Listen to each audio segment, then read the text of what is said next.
But I want to start by just asking some questions and picking up on some things that you talked about, Pete. I'd like to start by talking about white evangelical Protestants. And I will say, those of you who know me very well know that my father was a Southern Baptist preacher. So this is a world from which I come also and have some interest in. But help us a little bit, and you do this in your book, you talk about it, help us understand a little bit what's going on with the mindset of the white evangelical Protestants who form in many ways the rock bed of support for President Trump, and help folks, because I think that's something that people always are saying, particularly church folks. We say we share the same Bible, right. We read the same book, we have the same Beatitudes, et cetera, et cetera. How can these people possibly be supporting the president? Give us a little bit more about the thinking there so we can understand what's going on in that very important community. Sure. Thank you. That's an easy one. I'll say a couple of things. It's a world I know well. I'm white, and I've spent most of my life in evangelical churches. My own sort of theology is complicated, but that's the world in which I've been in, and a Republican world. So I've had countless conversations with white evangelical supporters of Donald Trump, including very close friends. So I think I understand what's going on. Let me tell you what they would say, and let me give you maybe some reflections on it. Almost to a person, what they will say is that we are in an existential moral moment, that they believe that there are these massive cultural and moral shifts in the country that they're very, very alarmed by. They think the Democratic Party is moving hard left, which I think that is a fair appraisal.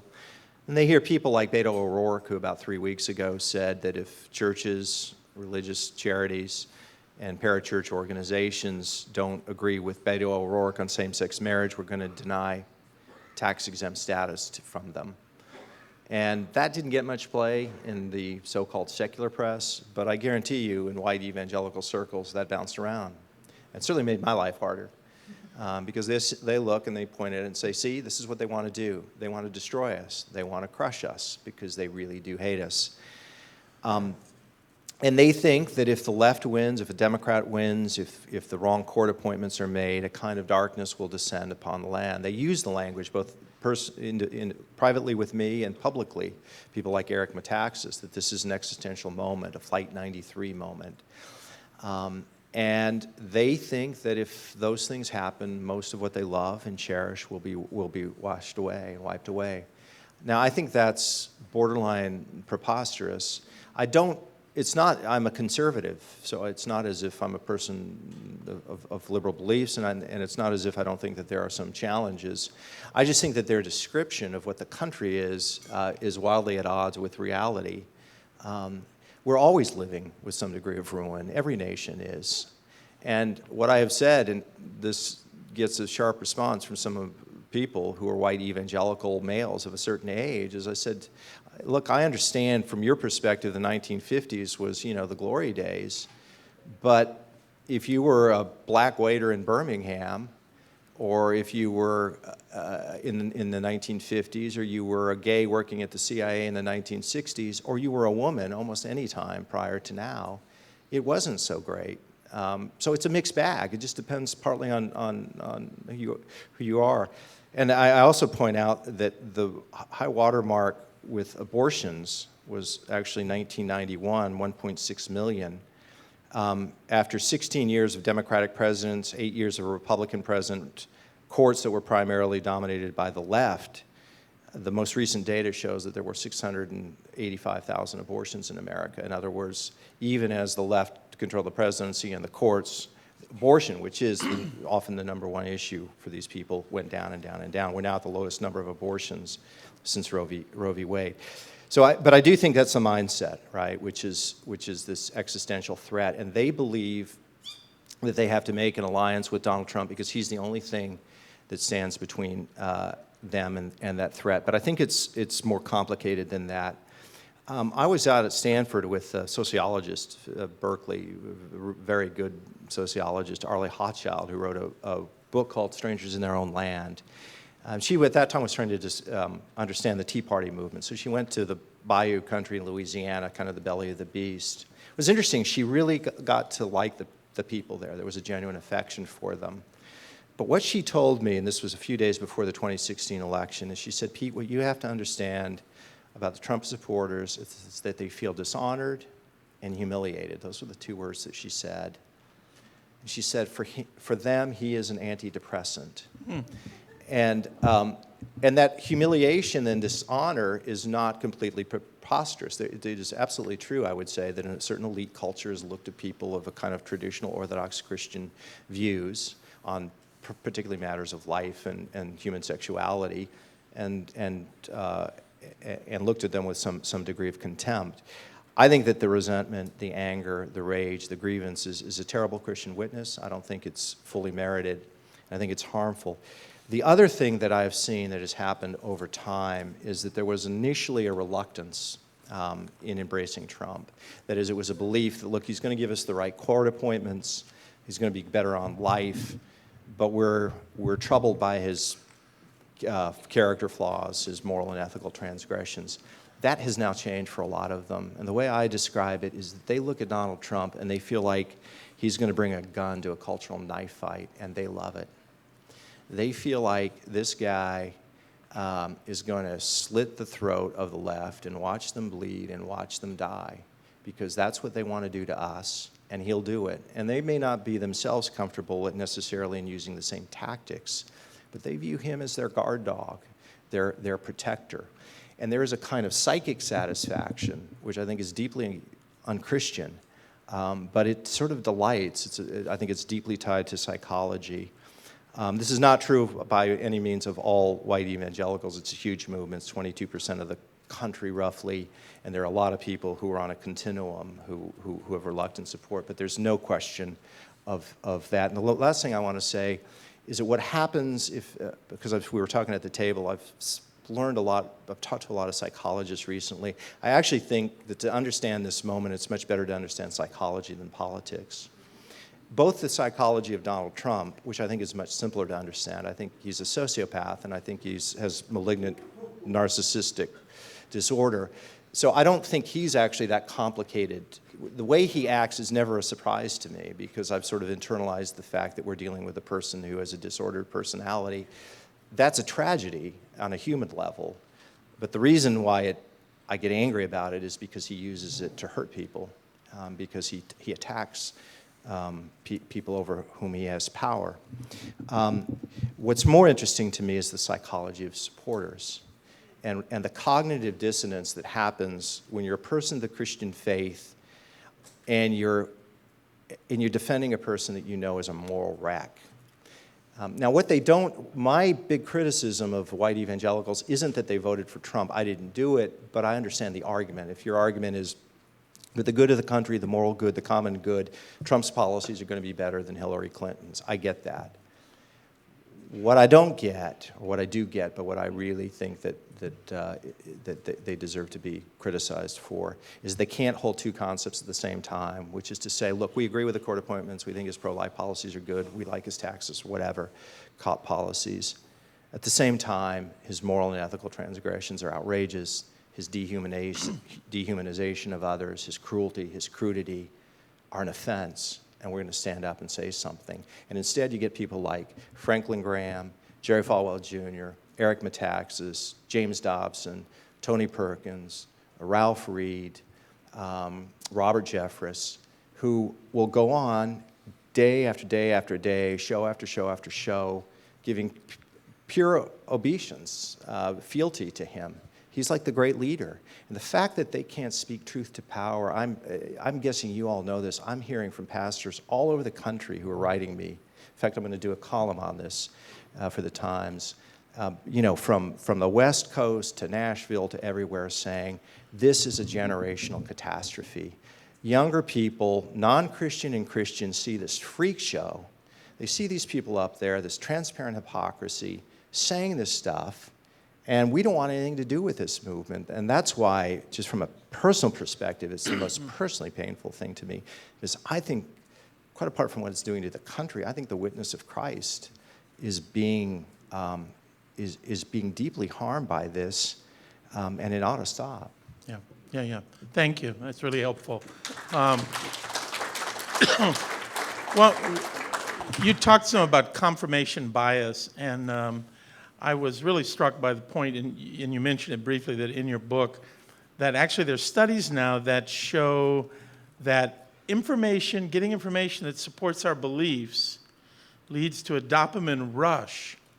And you quote Jonathan Haidt as saying, Right. extreme partisanship is literally addictive. Right. And I just want to think about that concept a little bit more. I find that frightening. And I guess the question is, what do we do about that? I mean, partly being aware of it. Right. But the idea that we get a literal physical rush and reinforcement by confirming our point of view. And how do we address that? Just some comments on it. It strikes me as first we need to be aware of it, but what are the implications of that for trying to bridge divisions? Yeah, it's. I think the implications are that it makes life very, very difficult. It's important to say that none of this is new. This goes back to the Serengeti and the beginning of the human species. So we've always been tribalistic, and motivated reasoning and confirmation bias have always existed. That's just the nature of what we're like, and you can see it in all sorts of ways. Even confirmation perception, right? So do you remember if you were a soccer parent and you'd have all the parents on one side of the field with one team and all the parents on the other side, and there's a close call, and all the parents on one side react with outrage because they think the official missed it, and all the parents on the other side say that was a good, there was no penalty. They're being completely honest, right? But it happens to everybody on the same side because your perception actually is altered. We know there's such a thing as confirmation perception. You have a vested interest, your child is playing on a team, and so you begin to see things. Now, obviously, if you're like in a baseball game and a guy is out by 15 feet, there it's not going to happen, but if there's a close play at first base, you see it in a different way. So this has always gone on. It's just been amplified for a whole variety of reasons now, including social media, including I would say Trump himself and what he's doing. How do you overcome it? I'd say several things. I mean, I do think that just self-awareness, that is the recognition that we're like it, is not an insignificant step, that we all have to be alert to it, and we have to try and identify by ourselves and with people in our lives to say, look, this is where I'm susceptible, this is where I may be blind. And that, I've found it's important just to have people with standing in your life that you listen to, that people who you know love you, care for you, have your best interest at heart. If they ever say things to you of a serious nature that may not be right, but it's always worth listening to. I think part of it is to try and talk a little bit more than we do about why we have to overcome confirmation bias, going back to Lewis and Barfield, which is ultimately what we should be interested in is truth, not victory. And we have to, and I think the acknowledgement, I think this is actually a deeply Christian concept, which is epistemological modesty. Paul saying, we see through a glass darkly, but then face to face. This awareness, which is that we just don't have anything like the full understanding of truth. Even if in some objective sense you are right on some issue or some perception, you can't know fully all the elements of truth. You need other people to be able to tell you those things. And I think probably to explain the cost, the political cost, the cultural cost, the human cost to confirmation bias. I think what's interesting to me from the Trump era is confirmation bias, as I say, has always existed, including in politics. But because Trump is so abnormal, so outside the normal parameters of political life, that to me, you're seeing these unbelievably absurd defenses of him. I mean, that is that they are just saying things that on some level you listen to it and you say, this can't possibly be true, they can't possibly believe it, but they do believe it. And there are things that I'm sure that I believe, but they listen to me and say the same thing. Let me ask about one other thing, and then we'll take questions that you have. You talk in your book about constructive localism, pointing as it's the arena where we perhaps ought to be active and where there's more hope for change. Say a little bit more about that, and what you mean by that, and why it's important to think that way in terms of trying to heal the country. Yeah, it's interesting. My former colleague and close friend Yuval Levin, was, among other things, is an editor of National Affairs magazine, has written a lot about this, and I think I quote Yuval a couple of times in the book on this. But what we do know is that politics at a local level is the temperature is just much lower than at the national level, and people tend to work much better because it's personalized. Part of the problem, and this is what the social media phenomenon, why that is, just as a side note, it's odd. Now you go back and you read what the promises of social media were at the dawn of the social media age, and remember what it was. This is going to unify people, bring us all together. The world is all going to sort of be one. And of course, it's had the opposite effect for all sorts of reasons. One of the reasons that it happens is that the anonymity of social media allows you to say things on Twitter and in that sphere that just tend to be much harder in a person-to-person engagement. And so local politics just tends to be a lot more personal. And frankly, an awful lot of what our daily lives are, what determines them, at least in the political sphere and to some extent in the cultural sphere, is what happens at the local level. But compromise seems to be easier at the local level. The antipathy seems to be lower. People seem to be able to set aside kind of culture war issues and get down with the kind of prosaic realities of governance. Good. Who has a question you'd like to ask? There's a microphone here. If someone has one, and again, we asked for kind of a crisp question so that we can get several in. Are there questions you want to ask? Go to the mic there, Gary, if you can, real quickly, and you all can sort of spread a little and. Okay, yeah.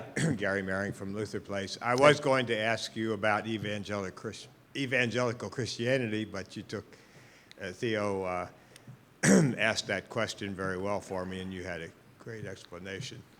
So I know you and Gerson and Brooks and others have written at length, and you said you're going to have another op-ed on this topic. It's tremendously frustrating to me.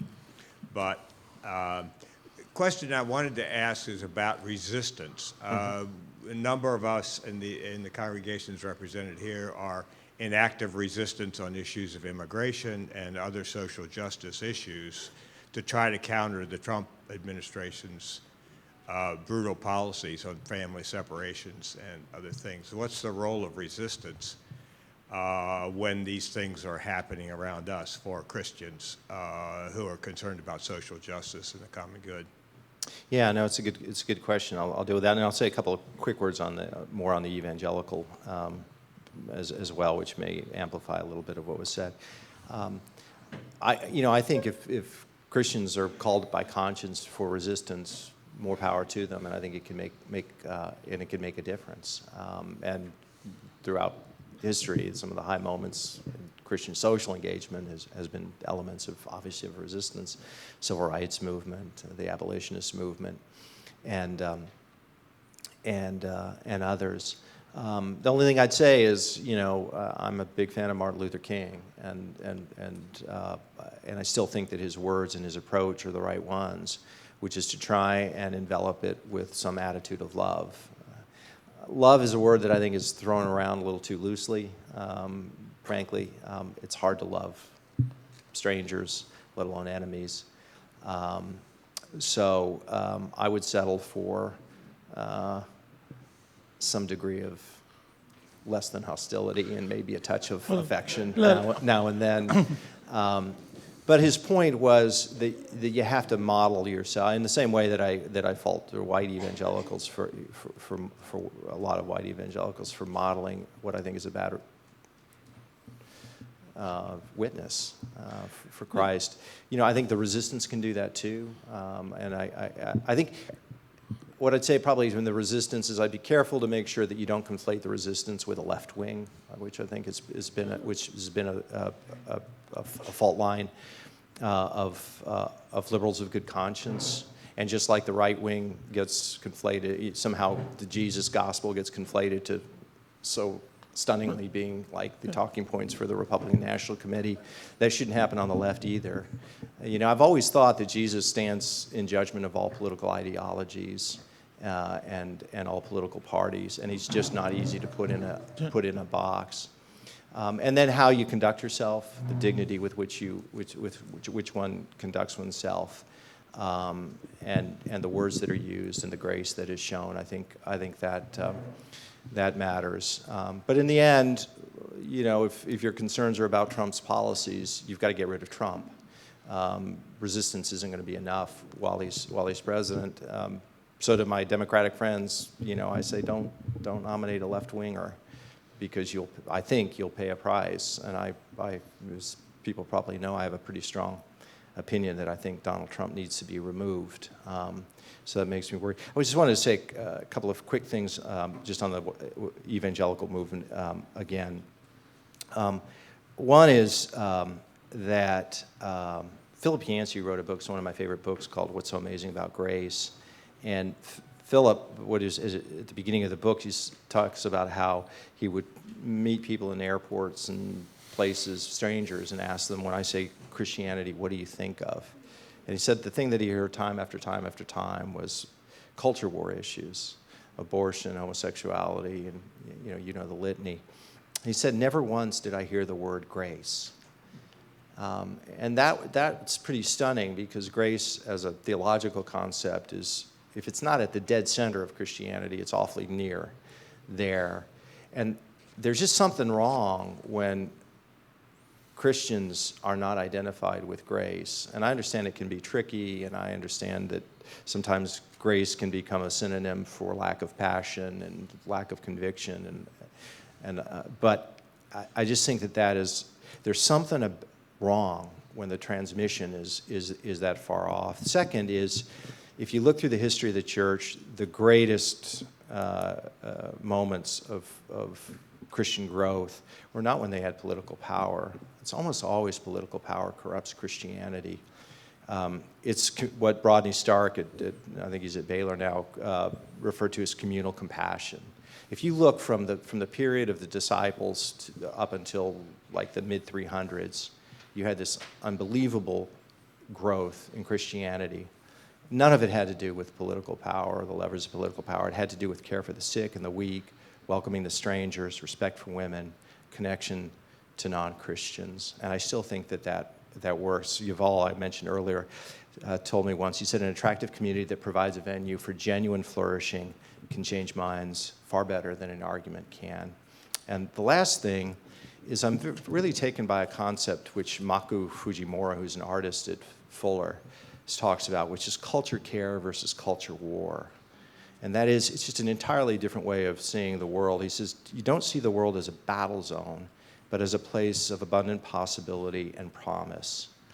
And he tells a story, Mark Laberton actually from Fuller told a story about an evangelical church. It was a traditional church on sexual ethics, but they went on their own spontaneously to begin to tend to an AIDS garden in San Francisco. An AIDS garden was where people would gather to remember people who died of AIDS. And they would go there with humility, love, and kindness and compassion. And in the process, they didn't change their views of traditional sexual ethics, but they developed understanding, trust, and these meaningful relationships with the gay community. I think that right now this country is fractured, alienated, isolated, feeling alone. And I think it is such a huge opportunity for the church to speak to that, to give community, to enter into people's lives, to help people walk the journey. And yet somehow it just seems to be, not in every case, of course, but in many cases, missing the mark. Good. Thank you. Another question? In your life and your studying, is there any comment or any distinction you care to make between the churched evangelicals and the unchurched? Because it's my thought that the unchurched, it's a real cultural identity issue. So I was just wondering if there's any movement or any greater possibility among the churched versus the unchurched. You're talking about among those who are Trump supporters between Yes. the Yeah, no, I know. It's, there used to be the phrase kind of cultural Catholic, too, which is somebody who's not doctrinally Catholic as much as they were raised Catholic, and they have a kind of cultural identification with Catholicism.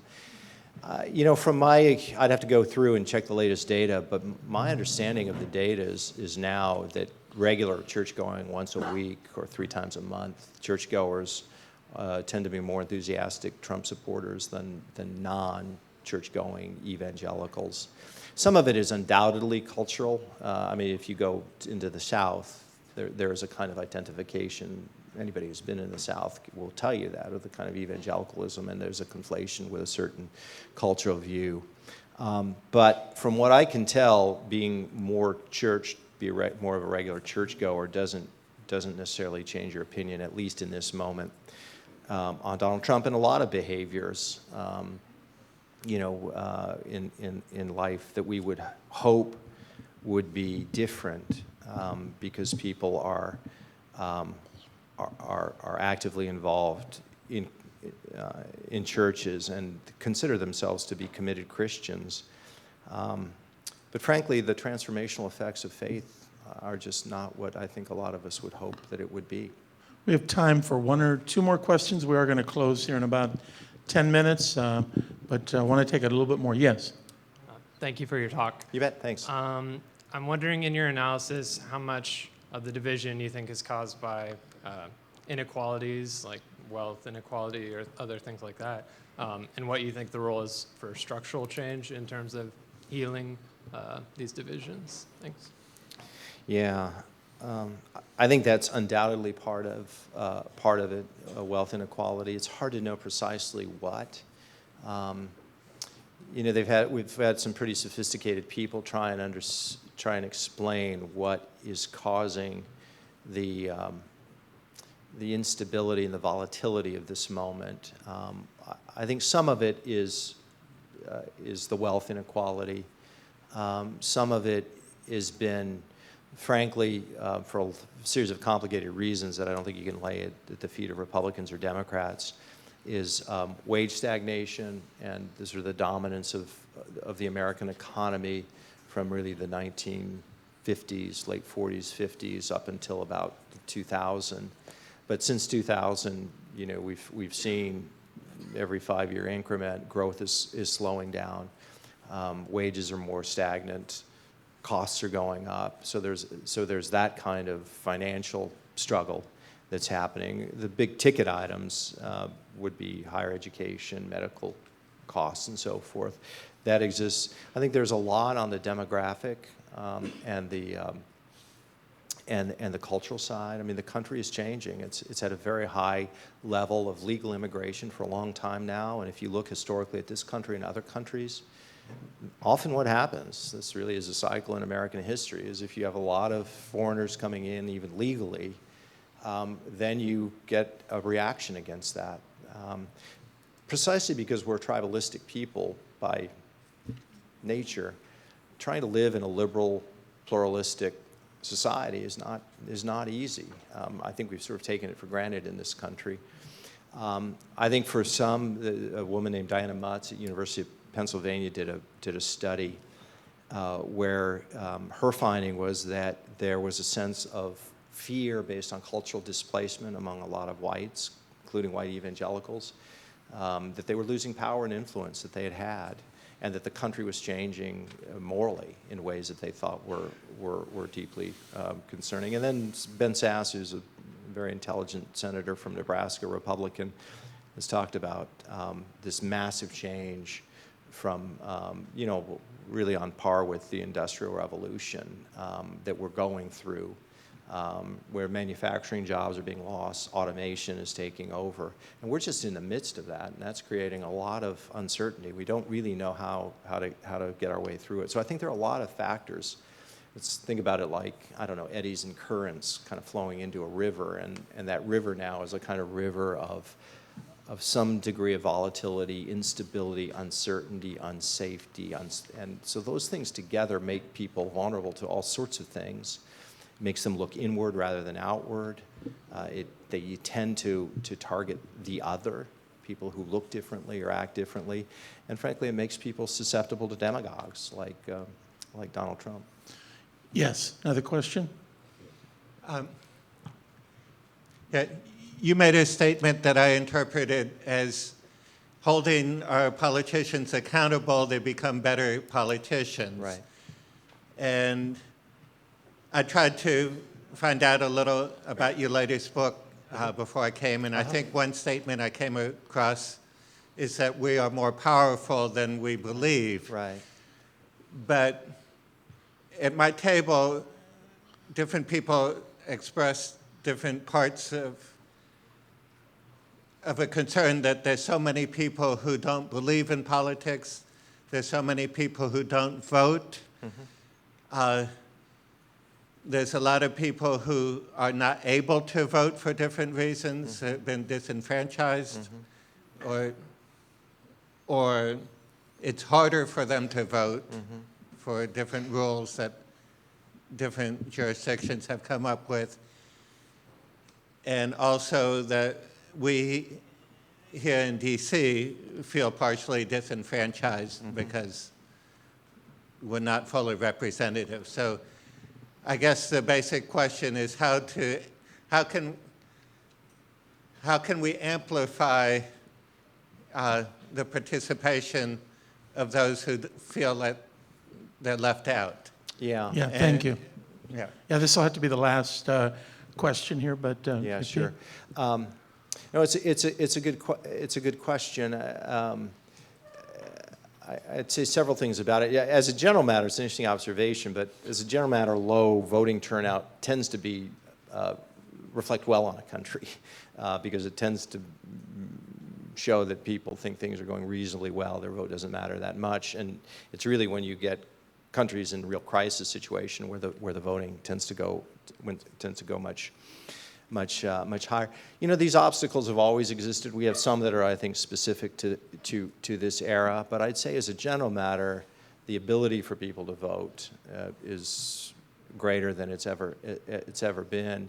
I think there is some degree of indifference that is out there among the citizenry, a sense that we can't make much of a difference. I just think we need to fight back against that. And I don't think politics is a lever for everything by any means. There are a lot of things that are beyond the realm of politics, and politics. I think sometimes we invest way too much hope in politics. But as I said earlier, you know, it's a means of pursuing justice. It's an imperfect means of pursuing justice.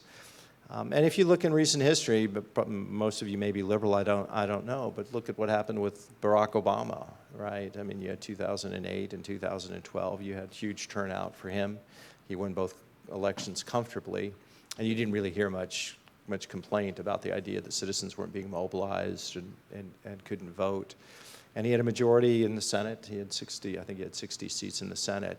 So these things go in ebbs and flows. I certainly think that any efforts to try and restrict voting is pernicious and needs to be stopped. But I would say, as a general matter, we really do have to try and shake off the fatalism, the cynicism, and the despair. It just matters too much. If you give up on politics, if you lose politics, there's a tremendous human cost to that. And you can see it in countries around the world. You can see it in American history. And you may think that it's too dirty and it doesn't go exactly as you want, and compromise sucks and it's too slow, and the founders created a system of checks and balances. I think that it was a brilliant achievement, actually, because for reasons I'm going to go into later. But with all of those complaints out of the way, at the end of the day, political leadership matters. And if you all care about justice, which it seems to me you do, then there are a lot of things that you can do to advance it. And asking people to participate in politics and vote is not asking too much. But in the end, a country's character is probably ultimately decided by our daily lives. And so much of it depends on what we do, you know, day to day, hour to hour, the way we treat our children and our friends and our spouses, and the people we disagree with. And really, are we agents of reconciliation or not? Are we people who are entering into people's lives as they struggle, and are we walking the journey with them? And if more of us did that, if more of us were faithful to what I think is the Christian calling, which is not really politics, but decency and honor and grace in people's lives, that I think would just have huge radiating effects, which would also have political consequences, but not only political consequences. Thank you very Okay, much. thanks.